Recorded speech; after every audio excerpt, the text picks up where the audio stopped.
Hi everyone, আসসালামু আলাইকুম। Welcome back to Tania Norin blog. সবাই কেমন আছেন? আজকে আপনাদের সাথে সামুদ্রিক পোয়া মাছের খুব সহজ একটি রেসিপি শেয়ার করব। কোনো ঝামেলা ছাড়া ঘরে থাকা সাধারণ কিছু উপকরণ দিয়ে খুবই মজার এই সামুদ্রিক পোয়া মাছ ভুনা। এইভাবে সামুদ্রিক পোয়া মাছ রান্না করলে সবাই আঙ্গুল চেটে পুটে খেয়ে উঠবে ইনশাল্লাহ।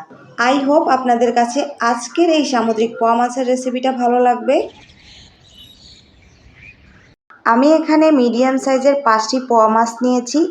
এখন এই পোয়া মাছগুলোকে কেটে ধুয়ে পরিষ্কার করে নিচ্ছি। মাছগুলোকে কেটে ধুয়ে ভালোভাবে পরিষ্কার করে নেওয়া হয়ে গিয়েছে। এখানে আমি মাছগুলোকে 3 পিস করে কেটে নিয়েছি।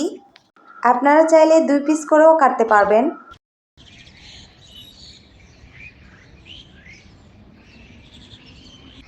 এখন আমি চলে যাচ্ছি মূল রান্নায়। দেন প্রথমে একটা ফ্রাই প্যানের মধ্যে এখানে আমি 3 টেবিল চামচ পরিমাণ সয়াবিন তেল দিয়ে দিচ্ছি। দেন দিয়ে দিচ্ছি একটা বড় সাইজের পেঁয়াজ কুচি করে। দেন পেঁয়াজগুলোকে হালকা গোল্ডেন কালার করে ভেজে নিব।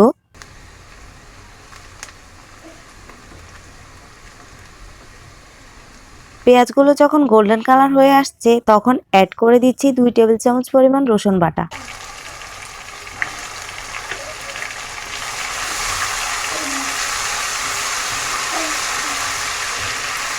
পেঁয়াজের সঙ্গে রসুনের পেস্টটাকে অল্প কিছুক্ষণ ভেজে নিব যেন রসুনের কাঁচা গন্ধটা চলে যায়। দেন অ্যাড করছি হাফ কাপ পরিমাণ পানি।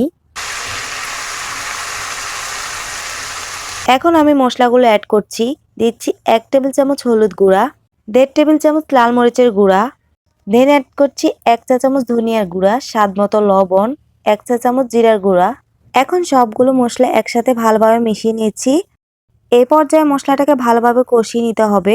মশলাটা যখন খুব ভালোভাবে কষানো হয়ে যাবে তখন অ্যাড করছি একটা বড় সাইজের টমেটো কুচি। দেন মশলার সাথে নেড়েচেড়ে টমেটোটাকে ভালোভাবে কষিয়ে নিব। দেন ঢাকনা দিয়ে ঢেকে দিচ্ছি যেন মশলাটাও খুব ভালোভাবে কষানো হয়ে যায় আর টমেটোটাও খুব ভালোভাবে সিদ্ধ হয়ে যায়। এই পর্যায়ে টমেটো আর মশলাটাকে খুব ভালোভাবে কষিয়ে নিব, পানি শুকিয়ে তেলটা উপরে ভেসে ওঠা না পর্যন্ত। এই পর্যায়ে মশলাটাকে খুব ভালোভাবে কষিয়ে নিতে হবে, তাহলে মাছের টেস্টটা ভালো আসবে। মশলাটা খুব ভালোভাবে কষিয়ে নেওয়া হয়ে গিয়েছে, দেখতেই পাচ্ছেন তেলগুলো উপরে ভেসে উঠেছে।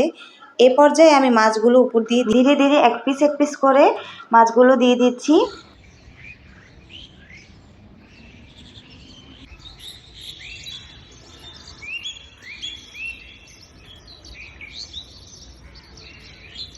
সব মাছের টুকরো দেওয়া হয়ে গেলে এখন ঢাকনা দিয়ে দিচ্ছি 5 মিনিটের জন্য।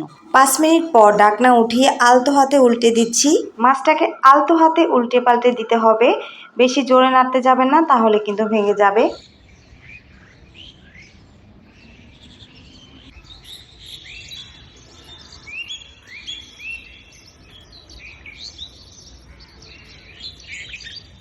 মশলার সাথে মাছের টুকরোগুলোকে উল্টিয়ে পাল্টিয়ে খুব ভালোভাবে কষিয়ে নিতে হবে।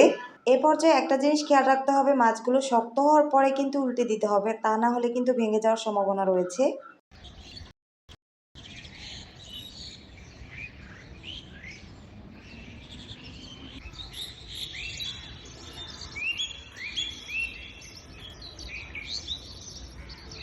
মশলার সাথে মাছের টুকরোগুলোকে খুব ভালোভাবে কষিয়ে নেওয়া হয়ে গিয়েছে। এখন অল্প পরিমাণ ঝোল দিয়ে দিচ্ছি, বেশি পানি দেওয়া যাবে না, যেহেতু এই পোয়া মাছটা একটু নরম থাকে, ভেঙে যাওয়ার সম্ভাবনা রয়েছে, সেজন্য অল্প পরিমাণ পানি দিবেন। এখন চুলার আঁচটা হাই ফ্লেমে রেখে ঝোলটা বলক আসা না পর্যন্ত রান্না করে নিব।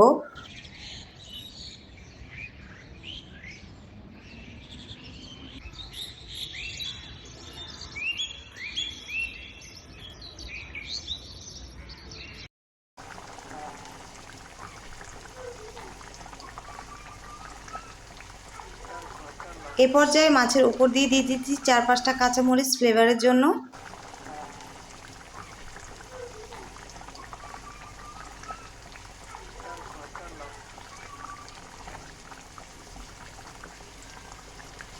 দেন অ্যাড করছি হাফ কাপ ধনিয়া পাতা কুচি। ধনিয়া পাতাটা দেওয়ার পর এগুলোকে ঢাকনা দিয়ে 10 মিনিট মিডিয়াম আঁচে রান্না করব। দেন ঝোলটা যখন মাখা মাখা হয়ে যাবে, দেখতেই পাচ্ছেন পোয়া মাছের কালারটা কতটা সুন্দর হয়ে এসেছে। এই পর্যায়ে আমি চুলাটাকে অফ করে দিচ্ছি। সার্ভিং ডিশে ঢেলে দেখাচ্ছি কতটা ইয়ামি হয়েছে। আমার আজকের এই রেসিপিটা আপনাদের কাছে কেমন লেগেছে অবশ্যই কমেন্ট করে জানাবেন। ফ্রেন্ডস এন্ড ফ্যামিলির সাথে শেয়ার করবেন, চ্যানেলটাকে সাবস্ক্রাইব করে দিবেন যেন পরবর্তী ভিডিও আপলোড করার সাথে সাথে আপনাদের কাছে পৌঁছে যায়। সবাই ভালো থাকবেন, সুস্থ থাকবেন। আসসালামু আলাইকুম।